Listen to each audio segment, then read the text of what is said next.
네, 전날 이 미국발 훈풍에 이 코스닥, 코스피 모두 1%대 상승세를 보였던 우리 시장. 오늘 같은 경우에는 또 이 미국의 쉬어감 속에 우리 시장 영향을 받으면서 코스피, 코스닥 양 지수 모두 하락세를 보이고 있는 상황입니다. 다만 코스피의 경우 이 외국인의 매수세가 들어오면서 조금씩 하락폭을 줄여가고 있는데요. 특징적인 종목들을 살펴보면 이 테슬라가 간밤 지난달 중국 출하량이 또 전년보다 큰 폭으로 줄어들 것으로 발표를 하면서 이 7%대 급락을 보였죠. 이에 우리 시장의 2차 전지 관련주들 또 약세를 보이고 있는 상황입니다. 또 자세한 내용들 또 종목들 살펴보면서 이 대응 전략 함께 세워보도록 하겠습니다. 도움 말씀 주실 분들입니다. 김성훈 MHB 인베스트 이사, 조남준 유한타증권 차장, 류용민 캐스터입니다. 어서 오세요. 네, 안녕하세요. 네, 바로 시작해 보도록 하겠습니다. 랭킹쇼 종목 탑10 오늘의 종목 10위부터 8위까지 보고 오겠습니다.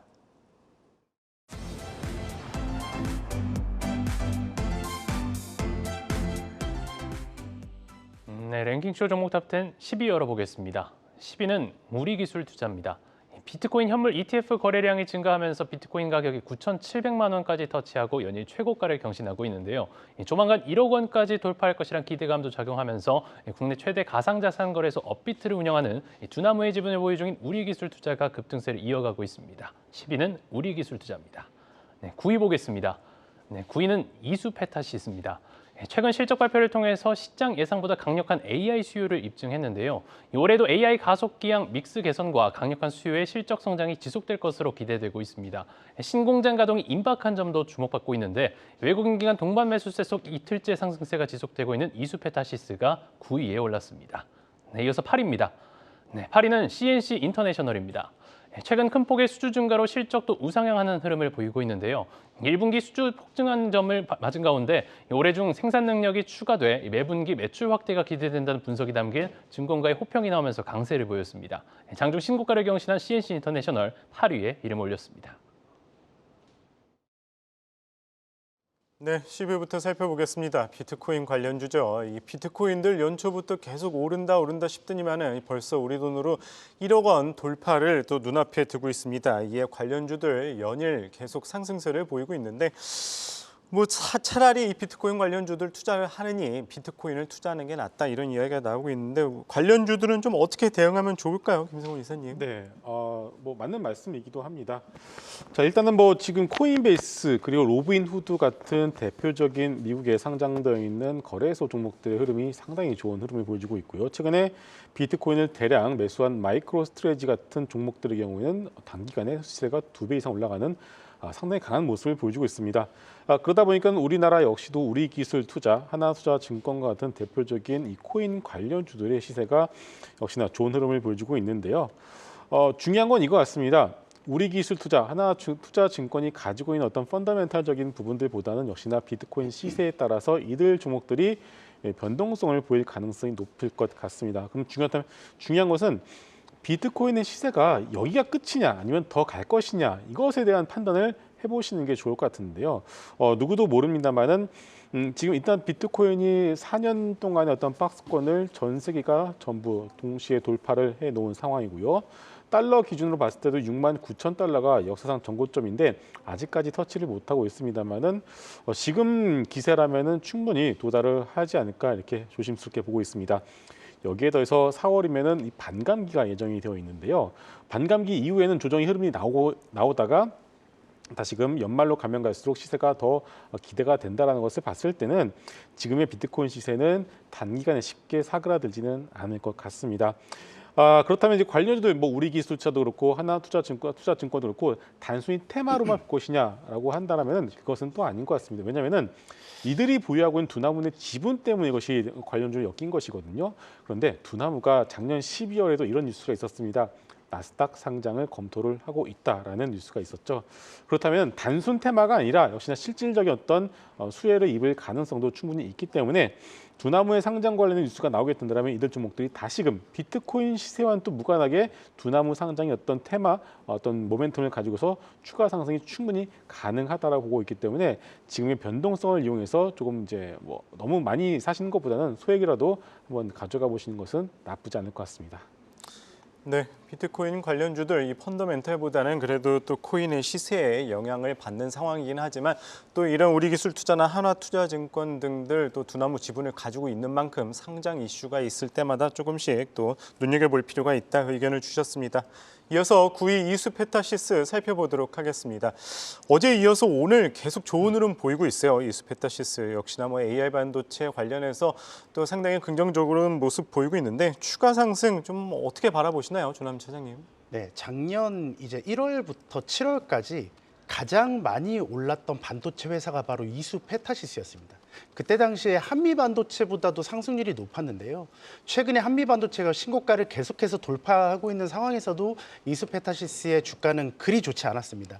근데 현재 갑자기 어제부터 지금 올라가고 있는데요. 이수페타시스는 다들 아시다시피 MLB 고다층 인쇄 회로 기판 생산 기업입니다. 그 MLB 기판이란 게 우리가 HBM과 마찬가지로 기판을 여러 개 쌓아 올린 다층 PCB를 말하는 거고요. 뭐 패턴과 홀을 형성해서 층과 층 사이를 정기적으로 연결해주는 고부가 제품입니다. 18층 이상을 고다층이라고 하고요. 24층 이상을 초고다층으로 분류합니다. 당사는 고다층 이상 시장에서는 글로벌 MS 3위 업체입니다. MLB 시장 전체적으로 보면 중국이 글로벌 시장에서 60%를 점유하고 있고요. 고다층 이상 시장에서는 중국이 30%대를 점유하고 있습니다. 지금 현재 이수페타시스를 좀 봐야 되는 게요. 매출 비중에 있는데요. 현재 지금 통신 장비양 매출이 40% 정도 됩니다. 근데 서버 데이터 양이 29%고 AI 가속기 양이 작년 기준으로 26%까지 올라왔습니다. 자, 이 AI 가속기가 중요한데 AI 가속기는 CPU나 GPU 그리고 NPU 등의 AI 연산 및 작업 속도를 높이기 위해서 설계된 특수 하드웨어라고 그냥 보시면 되고요.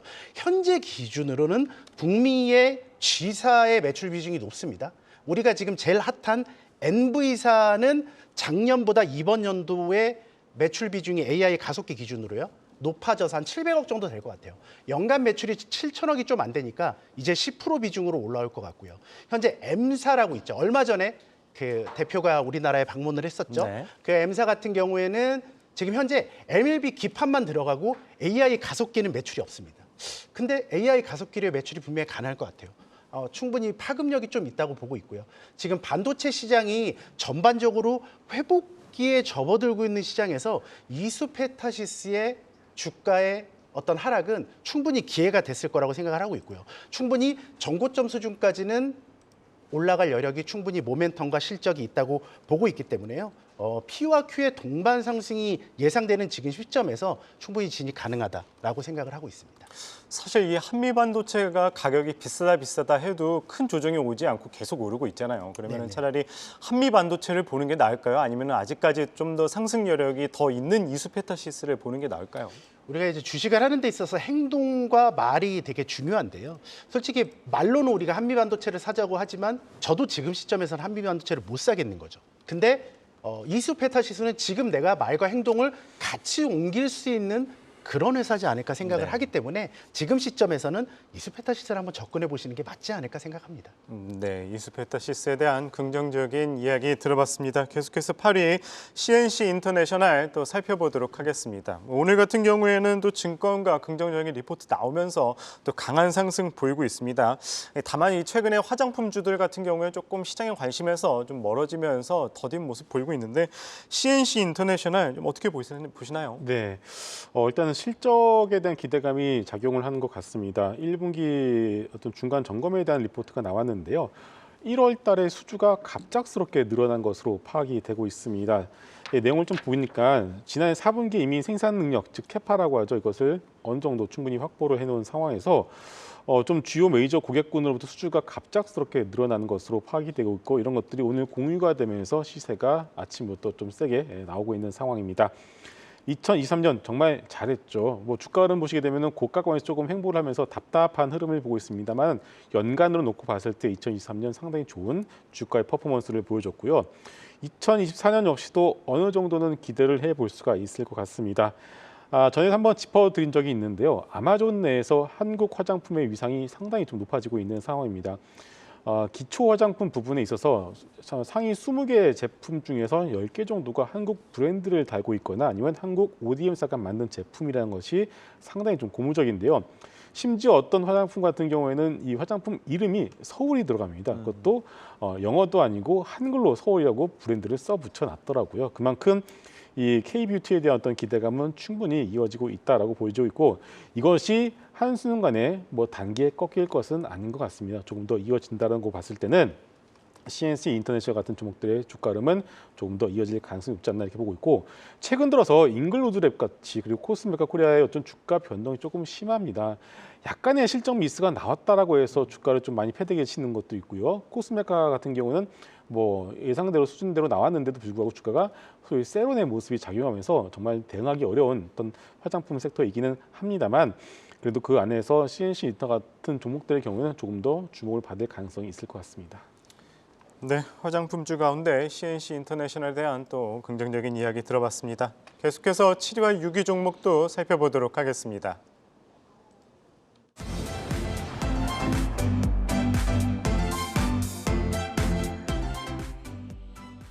7위 열어보겠습니다. 네, 7위는 사이맥스입니다. 반도체 생산에 필요한 웨이퍼 이송 장비 제조를 주력으로 하는 기업으로 인공지능 열품의 고디오프 메모리 수요가 급증하자 반도체 웨이퍼 투입량도 급격히 늘어나서 수혜 기대감이 커지고 있는데요. 연내 외국인 기관 동반 매수세 속 장중 신고가를 경신하고 4거래일 연속 상승세를 이어가고 있습니다. 7위는 사이맥스입니다. 네, 6위 보겠습니다. 네, 6위는 대신증권입니다. 종합금융투자사업자 신청을 앞두고 상승세를 보이고 있는데요. 종합금융투자사업자가 되면 기업 신용공여 한도도 자기 자본의 100%에서 200%로 늘어나고 헤지펀드의 자금 대출이나 컨설팅 서비스를 제공하는 서비스를 할 수 있게 됩니다. NH투자증권에서는 고배당주로서의 입지를 다진 대신증권이 종합금융투자사업자 지정이 기대된다면서 목표 주가를 상향하기도 했는데요. 장중 신고가를 경신하고 6위에는 대신증권이 이름을 올렸습니다. 네, 7위 사이맥스 또 진단해 보도록 하겠습니다. 정말 무섭게 오르고 있습니다. 반도체 장비 또 로봇 관련주로 꼽히고 있는데 오늘 주가 4거래 연속 오르면서 신고가를 경신하기도 했죠. 사이맥스 좀 추가 상승 어떻게 보시나요, 전 차장님? 그러니까 2월 중순이 이제 넘어가면서요. 엔비디아는 지금 1년이 넘게 1년 반째 오르고 있었어요. 근데 우리나라에서 반도체 일부 종목을 제외하고는 특히 후공정 쪽에서의 수혜가 예상되면서 주가는 올랐지만 전공정 업체들은 계속해서 빠지고 있습니다. 근데 2월 중순 이후에 이제 그 바닥에 있던 전공정 업체들의 밸류에이션이 좋아지면서 그러니까 작년 기준 실적으로 대비를 하면 밸류에이션이 그닥 좋지 않아요. 근데 재작년 혹은 이번 연도나 내년 실적을 대비하면 퍼 10배가 안 되는 게 허다한 종목이거든요. 이 사이맥스 같은 회사도 지금 현재 시총이 오늘 올라서요. 2천억인데요. 불과 2, 3년 전에 300억, 400억까지 벌었던 그런 회사입니다. 근데 지금 여러 가지 이제 사이맥스 같은 회사, 이 전공정 업체들은 테스나 PSK 이런 회사들처럼 지금 삼성전자가 작년 하이닉스도 마찬가지죠. 대규모의 반도체 쪽에서의 그 실적 미스를 기록했잖아요. 이에 따른 설비 투자의 어떤 지연으로 인해서 실적의 감소가 있었습니다. 자, 근데 이제 1월부터 디램 가격이 오르고요. 그리고 설비 투자를 재개하는 그런 움직임이 보이면서 전공정 업체들이 계속해서 지금 주목을 받고 있고요. 최근에 나온 증권사들의 레포트를 보면 전공정 업체들이 이제 보자. 이유는 하나입니다. 후공정이 너무 많이 올랐으니까요. 전공정의 밸류에이션 매력이 있는 겁니다. 사이맥스도 간단합니다. 반도체 웨이퍼 이송 장비를 하고요. 근데 환경 설비도 하지만 반도체 이송 장비가 매출의 90% 이상이고요. 그리고 삼성중공업과 협력해서요. 그런 조선업에서 그 로봇용 그런 여러 가지 제조 설비들을 만들고 있습니다. 그래서 로봇 관련주로도 분류되고 반도체 전공정 장비로 분류가 되는데 현재 올라간 거는 로봇보다는 반도체 전공정 장비의 최근 상승 흐름에 맞춰져 있다. 자, PSK나 테스하고 비교를 해보면요. 충분히 지금 올라있긴 해도 작년 실적 기준으로는 밸류에이션이 뭐 퍼 30배 막 이렇게 돼요. 근데 이번 연도나 내년 실적으로 비교를 한다면 퍼가 10배대 그리고 내후년 같은 경우로 본다면 퍼가 한 자릿수로 내려가거든요. 그런 측면에서 본다면 지금 전공정 업체는 분명히 좀 봐야 될 시기가 왔고요. 그렇게 측면에서 조금 어느 정도 조정이 5일선이 지금 이격이 많이 벌어져 있는 상태잖아요. 그러면 이게 좀 좁혀지는 구간에서는 사이맥스나 PSK 이런 전공정 장비주들은 분명히 좀 봐야 된다라고 생각하고 있습니다. 그럼 어쨌든 많이 오른 후공정보다는 이제 전공정을 봐야 된다 말씀 주셨는데 전공정 관련주 중에서는 탑픽을 그러면 사이맥스를 보시는 건가요? 만약 전공정 장비 중에서 저한테 한 개를 사라고 한다면 저라면 가장 규모가 있는 PSK를 사겠습니다. 충분히 실적 가치성도 있고요. 모회사인 PSK 홀딩스가 역사상 최고가를 진지게 돌파한 상황이고요. 그룹 계열사의 지원도 되게 좋고 그리고 전방 산업도 좋고 실적에 대한 미스도 상대적으로 좋았기 때문에 그러니까 약했기 때문에 그래서 작년에 정말 최악의 실적인데 영업이익이 500억에 현재 시총이 7천억이에요. 올라서. 그렇기 때문에 이쪽 보시는 게 맞는 것 같습니다. 네, 알겠습니다. 후공정에 이어서 전공정 관련주들도 오르고 있는 가운데 그 가운데 또 PSK와 사이맥스 살펴봤습니다. 계속해서 6위 또 대신증권 알아보도록 하겠습니다. 대신증권도 오늘 긍정적인 리포트 나왔고요. 또 26년 연속 현금 배당 관련해서 또 이야기도 나오고 있는데 대신증권은 좀 어떻게 대응하면 좋을까요? 네. 메리츠 금융지주라는 종목이 있습니다. 어떻게 보면은 몇 년 전에 우리나라에서 거의 최초로 주주환원 정책을 적극적으로 실행을 한 종목이고 그 이후에 주가는 보시기에는 거의 5배 가까이 오르면서 상당히 좀 모범적인 사례를 보여주고 있습니다. 코스피 지수가 2021년 이후로 현재 지금 2,700선 언저리에서 신고가를 도전을 지금 하고 있는 상황입니다. 그리고 그 중심에는 다 아시다시피 저PBR 대형주들이 있습니다. 물론 최근에 변동성이 큰 코인, 바이오, 2차전지 이런 등등 이런 어떤 종목들이 보이고는 있습니다만은 외국인들의 입장에서 봤을 때 역시나 저PBR 중심의 대형주들을 올 한 해 내내 볼 가능성이 높을 것 같습니다.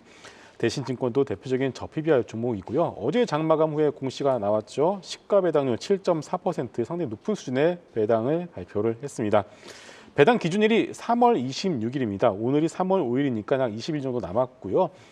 얼마 전에 이제 기아가 좀 튀는 모습이 나왔는데 배당락 이후에 기아 같은 경우에는 배당 기준이 3월 20일이죠. 그러다 보니까 아직까지 배당에 대한 기대감이 남아있는 기아가 최근에 올랐던 것을 본다라면은 대신증권 역시 아직까지 배당 기준이 남아있기 때문에 그 배당을 받기 위한 배당 플레이가 어느 정도는 지속이 될 가능성이 높을 것 같습니다. 자, 어쨌든 간에 지금 저 PBR 대형주들의 경우에는 올 한 해 대형주 장세라는 얘기가 아마도 좀 심심치 않게 나올 것 같습니다. 여러분들 포트 내에서 대신증권이 됐든 현대차가 됐든 현대차 우선주가 됐든 금융주가 됐든 저 PBR 관련 종목들은 적어도 한 20%에서 30% 비중으로 가져가 보신 것이 필요할 것 같습니다. 네, 7%가 넘는 시가 배당률 발표하면서 또 저PBR과 고배당 매력까지 대신증권까지 알아봤습니다. 10위부터 6위까지 투자 포인트 다시 한번 짚고 넘어가겠습니다.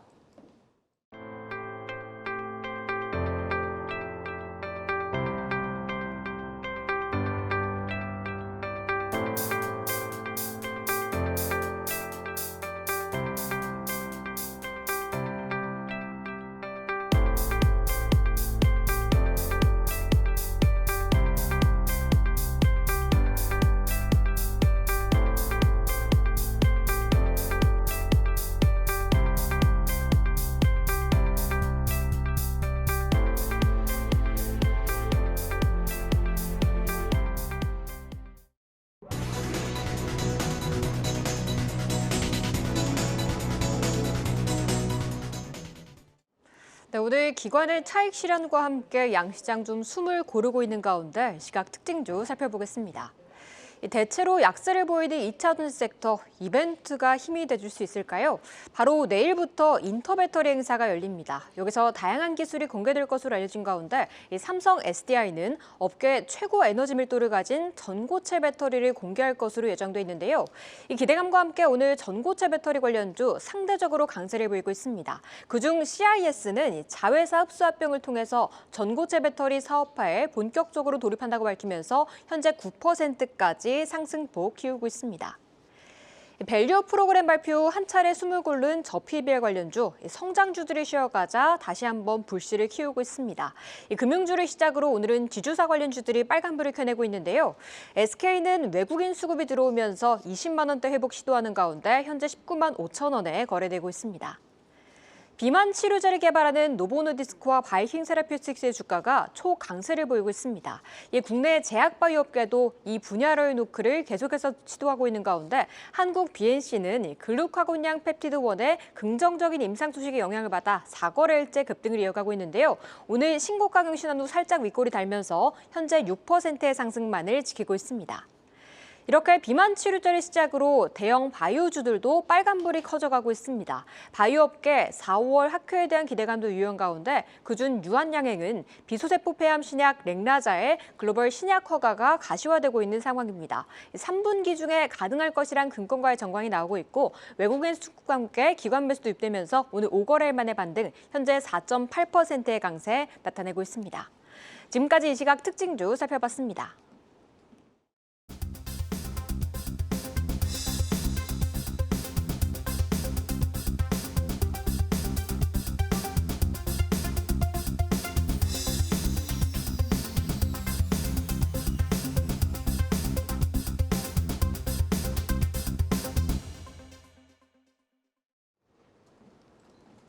네, 오늘은 확실히 하락 종목 수가 많다 보니 체감적으로도 부진하고 지수도 계속해서 좀 약세권에 머무르고 있습니다만 활발한 종목 장세도 같이 또 펼쳐지고 있습니다. 상위 순위권 종목들 궁금해서 쑥 들어왔어요. 네, 바로 지금부터 살펴볼까요? 오늘의 종목 5위부터 3위까지 보고 오시죠.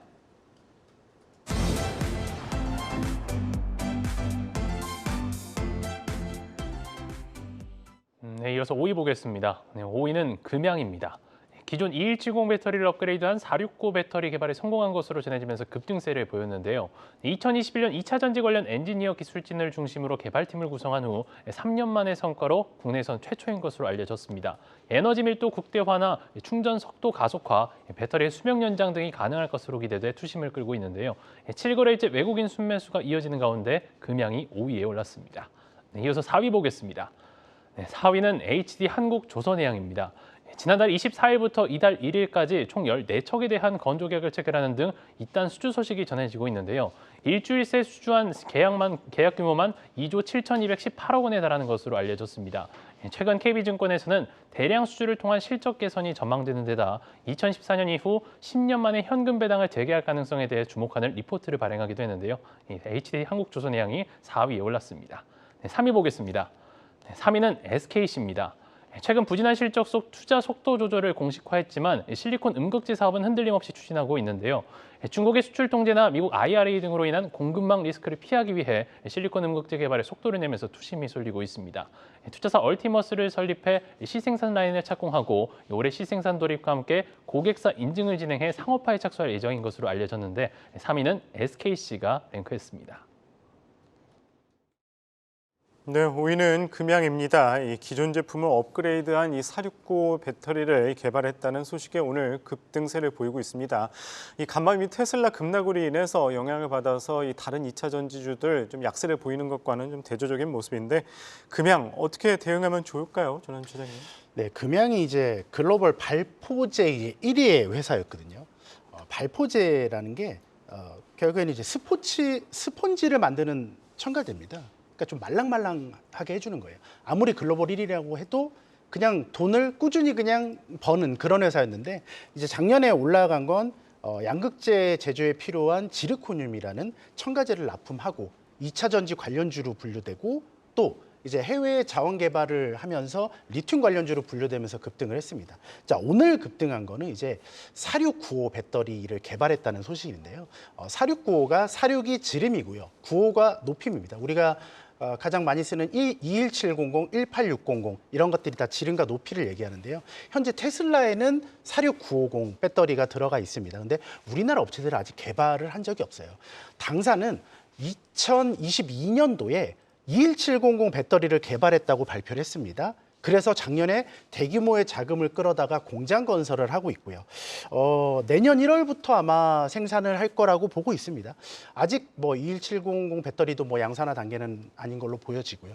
과연 이게 될지 안 될지는 내일 이제 우리나라에서 코엑스에서 인터 배터리라고요. 뭐 전고체 배터리부터 여러 가지 우리나라 2차 전지 전반적인 산업에 대한 이런 세미나가 열리는데요. 그때 실물 제품을 공개하니까 일단 보시고 그리고 이거에 대한 어떤 가시성이 있는 걸 확인하시고 접근하는 게 맞는 것 같고요. 금양은 여전히 지금 시가총액이 7조에 달합니다. 그리고 수급이 너무 좋죠. 아마도 이런 금양에 대한 수급은 패시브 자금이지 않을까. 과연 금양을 미래 성장성을 보고 내가 펀드 매니저로서 만약에 클릭해서 만약에 산다? 이런 것들보다는 분명히 어떤 패시브 자금이라고 보고 있어요. 그렇기 때문에 수급은 좋으나 과연 이 수급에 과연 긍정적인 영향만 있는 것이냐 이런 것들을 종합적으로 본다면 말씀드린 대로 바로 따라가는 것보다 좀 확인하고 우리가 항상 뭔가를 하고 뭔가를 했다고 개발했다고 했는데 실제 양상 단계까지 가기는 참 시간이란 게 많이 걸리잖아요. 그런 것들을 좀 유념해서 접근하시는 게 맞는 것 같습니다. 사실 어제까지만 해도 리튬이라든지 니켈 가격 좀 바닥을 찍는 거 아닌가 하는 이제 투심 완화에 대한 기대감을 키웠는데 또 간밤에 테슬라가 7% 급락하면서 지금 경쟁적으로 이제 가격의 인하를 나서고 있는 부분, 수요도 계속해서 좀 둔화되고 있는 부분들을 감안을 했을 때 그러면 리튬 가격이 찍고 올라가는 그 흐름에 기대를 해야 되는 것인지 아니면 테슬라 등 이 경쟁 심화 수요 둔화에 더 우려를 해야 되는 것인지 김성희 이사님께 여쭤볼까요? 어디에 조금 더 포인트를 둬야 되는 걸까요? 네, 달라진 것은 없습니다. 우리가 2차 전지에 대한 투자 포인트를 제가 크게 두 가지를 제시해드리는데 첫 번째가 셀 메이커들의 컨퍼런스 콜을 통해서 1분기에서 2분기 업황 바닥에 대한 부분들을 예측을 했고요. 그다음에 두 번째는 니켈 가격의 반등이었습니다. 자, 그런데 최근 보시게 되면은 배터리 수출 데이터가 나왔는데요. 5개월여 만에 돌아서는 모습이 나왔고요. 리튬 가격 역시 중국 정부의 조절 의지 그리고 여기서 리튬 가격이 더 빠지게 되면은 생산 단가가 맞지 않기 때문에 생산하는 업체 입장에서는 더 이상 만들 이유가 없습니다. 그런 것들이 퍼지면서 리튬과 니켈 가격도 바닥을 찍고 올라가는 것이 확인이 되었습니다. 근데 주가를 보시게 되면 좀 답답하죠. 테슬라가 좀 밀렸다라고 해서 오늘 그 영향을 조금 받고는 있습니다만은 결국은 바닥을 통과하는 통과 과정이라고 보시면 될 것 같습니다. 이 역별 종목의 어려움들이 그런 것이고 바닥권 종목에 대한 어떤 어려움이 그것이지 않을까 싶습니다. 그래서 다시 한번 강조를 드리겠습니다. 2차 전지, 소재주들, 포스코홀딩스, 에코프로 그룹주들 그리고 포스코 퓨처 같은 종목들은 지금 바닥을 통과하는 과정이기 때문에 지금 나오는 어떤 주가의 이 정도의 변동성은 그냥 그러려니 하시고 좀 더 긴 호흡으로 가져가 보시면 좋은 결과가 연말에는 있을 것 같습니다. 네, 바닥을 통과하는 성장통을 겪고 있는 과정이다. 그래도 조금씩 바닥을 다져가는 부분에 조금 더 무게를 싣고 진단 주셨습니다. 자, 이번에는 4위 한국조선해양입니다. 조선주는 그래서 많은 분들이 이런 얘기들 하시더라고요. 그러니까 순환매의 반등이 나올 수 있다고 하더라도 절대적인 이제 수주 볼륨 자체가 줄어들 가능성. 그래서 할 게 많은데 굳이 조선주를 볼까라는 그러니까 우선순위에서는 밀린다라는 의견들을 많이 하고 계시긴 한데 그래도 수주 소식과 함께 잊혀질만 하면 반등을 주거든요. 그나마 가장 추세가 좋은 HD 한국조선해양을 대표적으로 조선주 좀 진단을 들어볼까요? 네. 바닥은 충분히 잡고 있는 과정인 것 같습니다. 다시 말해서 하방 지지력은 분명히 있다라고 보고 있습니다. 그 이유가 뭐냐면은 그동안 작년부터 쭉 받아놓은 상당량의 수주 잔고 때문이겠죠. 문제는 이게 사람이 없고 그리고 여러 가지 어떤 기타 원자재 사정 때문에 이 수주 잔고가 매출로 인식이 되는 그 과정 자체가 매끄럽지가 못한 상황이에요. 그런 것들이 지금 답답한 흐름에 좀 조선주의 주가를 대변하지 않나 이렇게 생각을 하고 있습니다. 일단 그렇기 때문에 지금 대부분의 증권사 리포트 역시 조선주들의 어떤 목표가를 굳이 내리지는 않고 있고 유지를 하고 있는 상황이죠. 내용 자체만 놓고 본다면 나쁜 것은 없습니다. HD 한국조선해양 같은 경우는 자회사들이 여전히 좋은 성장률을 보여주고 있고요. 환율도 현재 지금 1,300원대에서 상당히 우호적인 포지션을 보여주고 있고요. 더해서 지금 PBR 0.7배 수준입니다. 그렇기 때문에 여전히 현금 배당 역시도 좀 고려를 하고 있다. 지금보단 작년보다 더 나은 주주환원 정책도 고려를 하고 있는 만큼 저 PBR 섹터가 대사라면은 조선주들 역시 안정된 수주 잔고를 바탕으로 해서 저 PBR에 모멘텀이 더해진다면 주가는 조금 긍정적인 흐름을 기대를 해볼 수 있을 것 같습니다. 다만 우리가 저 PBR의 대장주 하게 되면은 역시나 현대, 기아, 현대차 그룹주라고 봐야 되겠죠. 그리고 금융주들 오늘도 좋은 흐름을 보여주고 있습니다. 그런 것만 놓고 본다면 조선주들의 경우에는 저 PBR 섹터 내에서 조금 우선순위가 뒤처지는 것도 사실이고요. 그리고 수주가 매출로 인식되는 그런 부분들도 아직까지는 조금 확인을 해야 될 부분들이 있다라는 것을 봤을 때는 급하게 여러분들 매수를 할 필요는 없을 것 같고 그냥 천천히 좀 긴 호흡으로 보신다면은 결국 이것도 제자리를 찾아갈 것으로 보입니다. 네, HD 한국조선해양 들어봤고요. 계속해서 3위 SKC 또 살펴보도록 하겠습니다. SKC도 어제 이어서 오늘 또 강한 상승세 나오고 있습니다. 역시나 이 실리콘 음극재 사업이 부각이 되면서 SKC 영향을 받으며 좋은 흐름 이어가고 있는데 SKC 좀 올해 기대해 보면 좋을까요? 네, 오늘 좀 급등한 거는 이제 자회사를 이제 하나 매각을 했죠. 한 4천억 정도의 이제 P에 매각을 했는데요. 작년부터 이제 좀 매각에 대한 우선 심사를 하고 그래서 계속 딜레이 되다가 이번에 이제 완료되면서 이제 현금 유입이 됐고요. SKC가 지금 현재 상황이 상당히 안 좋습니다. 동박과 화학과 반도체를 영위하는 회사인데요. 전사업 부분에서 좋지 않은 모습을 보이면서 작년에 대규모 적자를 기록했습니다. 그럼에도 불구하고 이번 연도에도 흑자 전환은 되게 요원한 그런 상황입니다. 결국엔 그러면 미래 성장성을 좀 봐야 되는데요.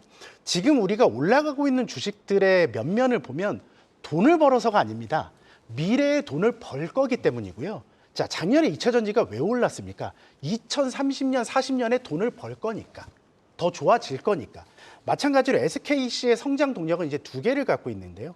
이제 글라스 기판과 실리콘 음극재입니다. 자, 실리콘 음극재는 기존 흑연을 쓴 음극재 대비해서 상당히 좋습니다. 근데 이게 좋으면 그냥 쓰면 되는 게 아닙니다. 이거 실리콘으로 완전 대체할 수 있는 건 아니고요. 흑연을 100% 썼다면 거기에 한 4, 5% 실리콘 음극재를 추가하는 겁니다. 점점 실리콘 음극재를 추가하면서 안정성과 충전 효율, 밀도를 종합적으로 높여주는 기술 개발이 이루어져야 되고요. 일단 SK는 그쪽에서 좀 상위권에 있고요. 공장을 계속해서 짓고 있고 2025년도에 아마 상업화가 예상됩니다. 그리고 좀 약간 눈에 보이지 않지만 글라스 기판에 대한 성장성도 분명히 있습니다. 기존에 이제 플라스틱 기판을 쓰고 있어요. 근데 여러 가지 문제가 있습니다. 여러 가지 플라스틱이라는 물성에 대한 어떤 한계 때문에 여러 가지의 이제 표면 처리라든가 부셔지지 않기 위한 열 처리 이런 것들이 되게 많이 하는데요. 그거를 글라스 기판으로 옮기게 되면 여러 가지 문제를 해결하게 되고요. 그리고 밀도가 높아지면서 더 많은 칩을 거기에 심을 수 있고 그리고 열 효율이 좋으면서 말 그대로 지금 가장 큰 이슈가 열을 제어하는 게 지금 반도체 시장에서 되게 핵심 이슈로 떠오르고 있는데요. 그거를 어느 정도 해결해 줄 수 있는 게 글라스 기판입니다. 자회사 엔솔릭스를 통해 하고 있는데요. 마찬가지로 25년에 상업화가 예정됩니다. 자, 이번 연도 실적보다는 내년에 이거를 위해서 이제 공장을 하면서 이제 퀄 테스트를 진행합니다. 고객사들한테. 이번 연도에 이제 아마 중순부터 계속해서 진행을 할 텐데요. 이에 따른 어떤 결과에 따라서 주가의 방향성은 좀 기록이 될 것 같고요. 현재 기준으로 보면 미래의 여러 가지 동박에 대한 리스크라든가 2차 전지에 대한 어떤 불확실성은 충분히 반영됐다고 보기 때문에 긴 호흡에서 가져간다면 충분히 업사이드가 보이는 회사라고 생각하고 있습니다. 네, 소외됐던 동박업체들도 실리콘 음극재에 대한 모멘텀을 안고 이틀 연속 강한 반등을 주는 SKC에 대한 진단 들어봤습니다. 자, 이번에는 실시간 유튜브에서 시청자분들 어떤 대화 나누고 계신지 분위기도 살짝 엿보고 가겠습니다. 자, 우리 단골 손님이시죠, 문님. 오늘 CJ 대한통운이 순위에 있을까요? 라는 말씀을 주셨는데 스포를 하자면 없습니다. 없어서 오늘 워낙 이제 특징적인 흐름을 보이고 있어서 CJ 대한통운과 그리고 오랜만에 또 NHN KCP 결제주가 같이 또 오름세를 보이고 있어서 쉬었다가 다시 반등 주는 CJ 대한통운 알릴 수에는 모두 다 알고 있고 또 물동량이라든지 실적에 대한 기대는 높은데 최근에 차익 실현이 나온 데 따른 반등을 좀 더 의미 있게 볼 수 있을지 여쭤보도록 하고요. 이번에는 역시 또 단골 손님이시죠. 한문털 TV님께서 알테오젠 30만 원 갑니까? 라는 말씀 주셨어요. 알테오젠이 장 초반보다 더 힘을 받으면서 지금 두 자릿수 이상의 급등으로 오후자 지금 19만 원 선까지 내다보고 있습니다. 30만 원까지 갈 수 있을지 알테오젠 증권가에서는 꺾는 분위기도 있었는데 주가는 보란 듯이 더 오름세를 보이고 있습니다. 우리 바이오의 아버지 김성희 이사님께 여쭤볼까요? 우리 어제 레고캠 바이오 그 외에 다른 바이오주들도 갈 수 있다 했잖아요. 근데 대장엔 알테오젠이 더 치고 올라가야 되는지 아니면 네. 알테오젠이 쉬어서 다른 종목들이 올라야 되는지에 대해서는 어떤 시각으로 보세요? 네, 알테오젠이 먹힌다라는 사실이 중요할 것 같습니다. 지금 알테오젠에 대해서 말씀하신 것처럼 일부 증권사들 세 군데에서는 이제 사실상 매도 의견을 나왔어요. 그럼에도 불구하고 주가가 지금 버텨주고 있다는 것은 그만큼 시장이 미래 가치에 대해서 상당히 긍정적으로 평가를 하고 있는 상황이고, 그리고 알테오젠 같은 경우도 본격적으로 돈을 버는 시기는 2027년, 2028년 이후거든요. 근데 지금 2024년이기 때문에 4년치를 미리 끌어다가 지금 주가에 급하게 반영을 시키고 있는 와중입니다. 자, 여기서 우리가 체크를 해야 될 부분들은 다른 종목들의 경우에도 만약에 재료가 나온다라면은 그것이 2년이 됐든 3년이 됐든 그 이후의 실적을 충분히 알테처럼 끌어다가 현재 주가에 반영을 시킬 수 있다라는 점이거든요. 지금 보시면 레고캠 바이오가 좀 올라가고 있는 모습이 나오고 있습니다. 레고캠 바이오도 제가 오리온이 5천억이라는 돈을 진짜 초코파이 하나씩 팔아가지고서 모든 5천억을 괜히 5천억을 투자했겠냐라는 식으로 좀 강조를 드렸는데요. 결국은 레고캠 바이오도 추가적인 라이센스아웃 기대감이 있는 만큼 여러분들이 관심을 가지고 보실 필요가 있겠고요. 또 재료가 있는 종목들 많죠. 뭐 종근당도 그렇고 유한양행도 마찬가지고, 그리고 바닥권에서 삼천당 제약도 슬슬 자리를 잡고 고개를 들고 있습니다. 즉 알테오젠이 설사 뭐 단일가를 들어갈 확률이 클 것 같아요. 만약에 알테오젠이 단일가 거래가 들어간다면 그 3일 동안 다른 바이오로 또 그 매기가 확산이 되면서 전체 바이오를 들어올리는 그런 모습이 나타날 가능성이 높을 것 같습니다. 그래서 일단 제약바이오 경우는 제가 계속 강조를 드리고 있습니다. 3월과 4월이 통계상으로도 가장 좋은 수익률을 보였던 한 해라는 것을 다시 한번 잊어서는 안 될 것 같습니다. 알테오젠 간다는 거죠? 뭐 지금 잘 가고 있는 대장주를 굳이 꺾을 필요는 없을 것 같습니다. 네. 다만 소위 뭐 급등주의 모습을 보여주고 있습니다. 그렇다면 밑에서 잡으신 분들의 경우에는 뭐 이제부터는 편안하게 보시겠지만 위에서 새롭게 이제 진입을 고민을 하시거나 들어가신 지 얼마 안 되신 분들의 경우는 역시나 급등주의 기본이 있죠. 5일선이 무너지게 된다라면은 일단은 나오시고 나서 네. 다시 한번 타이밍을 보시는 것도 좋을 것 같습니다. 네, 조금 전에 저희 순위에서도 사이맥스 살펴봤는데 HBM의 일부 관련 주신 DI가 또 상한가를 찍으면서 개별주 안에서 눈에 띄는 움직임 보여주고 있고요. 자, 그래서 CJ 대한통운 역시 또 순위에 있지는 않지만 오늘 또 눈에 띄는 특징주입니다.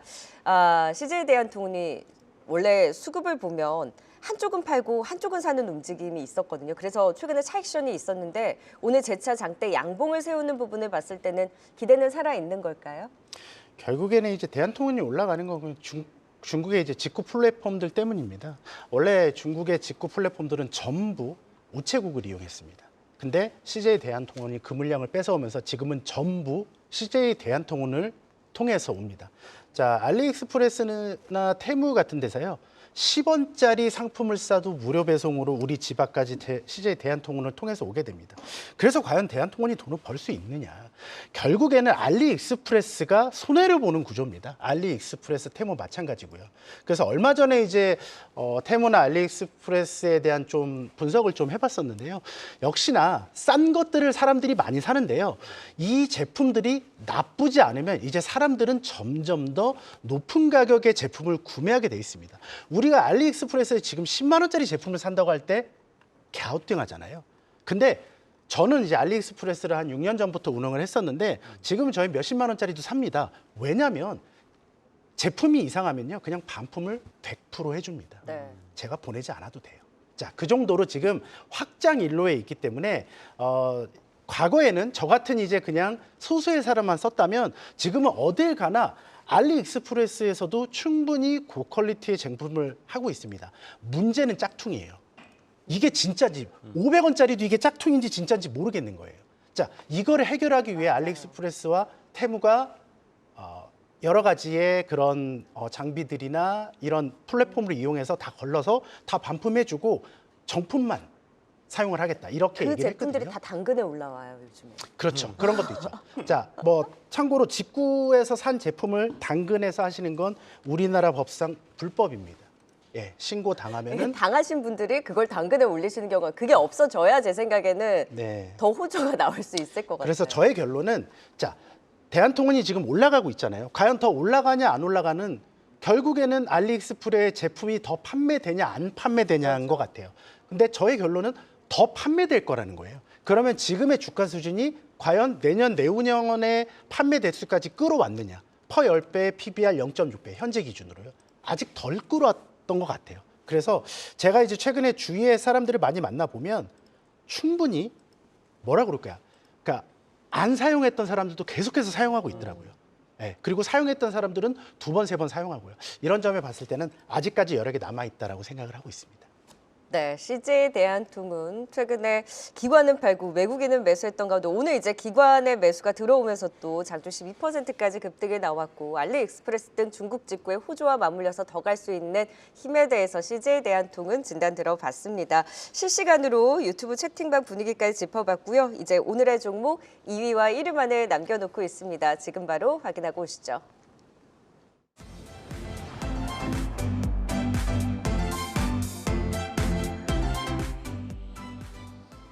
네, 2위 열어보겠습니다. 네, 2위는 LIG넥스원입니다. 지난 29일 한국수출입은행법 개정안이 국회 본회의를 통과해 방산주들의 호재로 작용하는 가운데 증권가에서는 LIG넥스원이 올해에도 지속적인 성장세를 이어갈 것으로 전망하고 있습니다. 6거래일째 외국인 수급 유입의 상승세를 이어가면서 신고가 행진을 보이고 있는 LIG넥스원 2위에 올랐습니다. 네, 마지막 1위 보겠습니다. 네, 1위는 LS 일렉트릭입니다. 인공지능 시장이 개화하면서 전력 문제가 대두되고 있는데요. 최근 일론 머스크 테슬라 최고 경영자가 이르면 내년부터 전 세계는 전기와 변압기 공급 부족에 시달릴 것이라고 전망해 관련주들의 투심이 쏠리기도 했습니다. 이틀째 강세를 이어가고 있는 LS 일렉트릭 1위에 올랐습니다.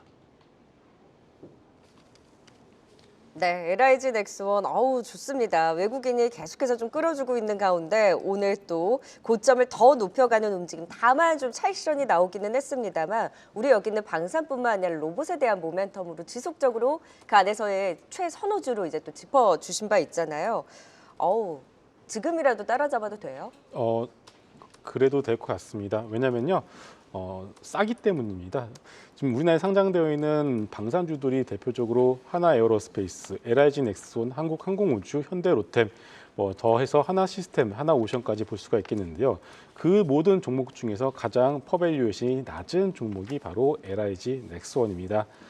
최근에 이제 로봇 회사를 인수를 했습니다. 인수를 하면서 일단 주가 흐름이 약간 좀 변동성이 있었다가 다시금 제자리로 왔고요. 그리고 지금 오늘 다시 한번 신고가를 보여주고 있는 상황입니다. 방산주들에 대해서 저희가 작년부터 계속 강조를 드리고 있습니다. 특히나 올 한 해 실적을만 놓고 봤을 때 실적 베이스로 상당히 좀 안정적인 실적 성장을 보여줄 수 있는 섹터는 바로 방산이다라고 계속 강조를 드리고 있고요. 자, 추가적인 어떤 상승의 모멘텀을 우리는 일단은 최근에는 수은법 개정을 통해서 한번 엿볼 수 있었고요. 그리고 이제는 트럼프 대통령이 오히려 트럼프 대통령이 된다라면은 그 수혜를 방산주들이 입을 가능성이 높을 것 같습니다. 미국 주식을 좀 보시는 분들은 조금 요즘에 이 미국에 상장되어 있는 방산주들의 움직임이 좀 심상치 않다라는 것을 느끼실 것 같습니다. 왜냐하면은 최근 들어서 경선에서 트럼프 대통령이 경선에 이길 때마다 방산주들이 조금씩 올라가는 모습이 나왔고요. 어제는요, 오늘 새벽인가요? 미국 대법원에서 트럼프 대통령의 대통령 후보 자격을 유지를 한다라는 판결이 나왔습니다. 그런 판결이 나오자마자 다시 한번 방산주들의 움직임이 조금 우호적인 모습을 보여주고 있습니다. 자, 얼마 전에 폴란드 총리가 이런 얘기를 했습니다. 유럽을 방문한 자리에서 트럼프 대통령이 정말 나토에 대한 어떤 그런 압박을 가하게 된다라면은 유럽 내에서 우리들은 방위비를 증액을 해야 된다라는 발언을 했습니다. 자, 그렇다면은 결국 이 모든 것들의 수혜를 어디가 받을까요? 바로 미국의 방산주들 그리고 우리나라의 K방산이 그 수혜를 받을 가능성이 높을 것 같습니다. 자, 그렇다면은 트럼프 대통령이 될지 안 될지는 물론 가봐야지 알겠습니다만은 트럼프 대통령이 경선에서 이길 때마다 그리고 트럼프 대통령의 지지율이 높아질 때마다 방산주들의 어떤 영향력은 점점 더 높아질 가능성이 있기 때문에 하나에어로스페이스, LIG넥스원 그리고 바닥에서 고속철에 대한 모멘텀을 가지고 있는 현대로템까지 여러분들 같이 묶어서 보시면 좋을 것 같습니다. 네, 올 한 해 더 기대되는 방산주 가운데 LIG 넥스원 또 살펴봤습니다. 계속해서 오늘의 1위 LS 일렉트릭 또 알아보도록 하겠습니다. 최근 이 변압 관련주들 상당히 흐름이 좋습니다. 어제는 또 재룡전기가 상한가에 오르기도 했었죠. 오늘은 LS 일렉트릭 강한 상승세 보이는데 이 추가 상승 좀 얼마만큼 보시나요, 조남 차장님? 네, LS 일렉트릭을 보면서 다들 궁금하시는 건 하나일 겁니다. 왜 얘만 빠졌어? 자, 우리나라에는 변압기 상위 3사가 있습니다. LX 일렉트릭, HD 현대일렉트릭, 그리고 효성중공업이 있습니다. 근데 효성중공업과 현대일렉트릭은 현재 신고가고요. LX 일렉트릭은 고점 대비 빠졌어요. 자, 근데 신기한 게 뭐냐면 LX 일렉트릭의 차트를 보시면요. 에코프로하고 차트가 정말 비슷합니다. 도대체 왜 에코프로하고 차트가 비슷할까? 자, 그 이유는 사업 구조에 있습니다. 자, LX 일렉트릭은 북미에 공장이 없어요. 그래서 우리나라에서 만들어서 미국으로 주거든요. 그럼 도대체 얘네들은 미국에서 어떤 매출을 일으켰느냐? 자, 한국에서 작년에 가장 핫했던 게 뭐죠? 바로 ISA를 위시한 대규모 북미의 공장 건설이었잖아요. 거기에 변압기들을 당사가 했습니다. 자, 그렇게 본다면 지금 ISA에 대한 트럼프 대통령의 어떤 당선 가능성, 이거로 인한 ISA에 대한 그런 재조정 이런 것들이 좀 이슈가 되고 있어요. 이에 따라서 LX 일렉트릭도 지금은 한국 업체들이 많이 짓고 있지만 나중에는 어떡할 거야?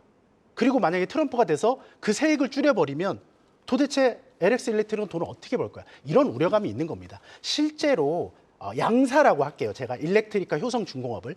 양사 같은 경우는 이 업체들이 아닌 북미 로컬 업체들한테 매출을 하고 있는 회사예요. 좀 약간 다르죠. 그렇기 때문에 현재 주가가 벌어지는 상황은 충분히 설명이 가능하다라고 볼 수 있습니다. 특히 양사 같은 경우는 초고학기 위주의, 그러니까 수익성이 좀 높죠. 근데 당사 같은 경우는 LS 일렉트릭 같은 경우는 중저학 변압기가 주력입니다. 자, 그러면 결국엔 로컬 업체는 단 한 번도 매출한 적이 없습니다, 당사는. 그렇기 때문에 또 거기에 수출 비중은 양사는 70%에 육박하는데요. 당사는 40%. 그 40%조차 전부 한국 업체들이에요. 그렇기 때문에 이런 차이가 벌어진다. 그럼 지금 시점에서 당사의 밸류에이션을 높이는 요인이 뭘까요? 결국엔 로컬 업체들한테 매출을 해야 돼요. 한국 업체들이 아니라. 근데 다행스러운 건 2024년에 드디어 로컬 업체 딱 한 곳에 매출을 했습니다. 규모나 이런 건 밝혀지지 않았지만 추가적으로 이제 드디어 당사도 로컬 업체들한테 매출할 수 있다. 그러면 2차, 3차에 대한 로컬 업체의 수주가 가능해 보이고요. 또 한 가지 또 말씀드리면 전혀 다른 얘기지만 그 LOT 베큐미라는 회사가 있어요. 이 회사가 주가가 정말 안 좋은데 실적은 말도 안 되게 좋습니다. 왜 그러냐면 태양광 매출이 반도체 매출보다 훨씬 크기 때문에 태양광의 매출을 반도체 수익이 이번 연도부터 태양광의 수익이 이번 연도부터 갉아먹을 거라고 생각하기 때문이에요. 마찬가지로 당사도 태양광 매출이 꽤 됩니다. 자, 이에 대한 우려감이 있다. 자, 결론적으로 말씀드리면 이런 것들을 다 우려를 감안하더라도 지금의 이 정도의 벌어질 자리는 아닙니다. 충분히 로컬 업체들한테 매출이 불가능했었는데 이제 가능으로 바뀌었기 때문에요. 여기서 추가적인 수주가 나온다면 충분히 주가의 레벨업 또한 가능하고요. 또 밸류에이션 매력도 갭이 너무 많이 벌어져 있기 때문에 여기서 더 이상 떨어지면 살려는 어떤 움직임이 팔려는 움직임보다 훨씬 더 많을 거라고 생각하고 있습니다. 네, LS 일렉트릭까지 살펴봤습니다. 5위부터 1위까지 투자 포인트 다시 한번 보고 오겠습니다.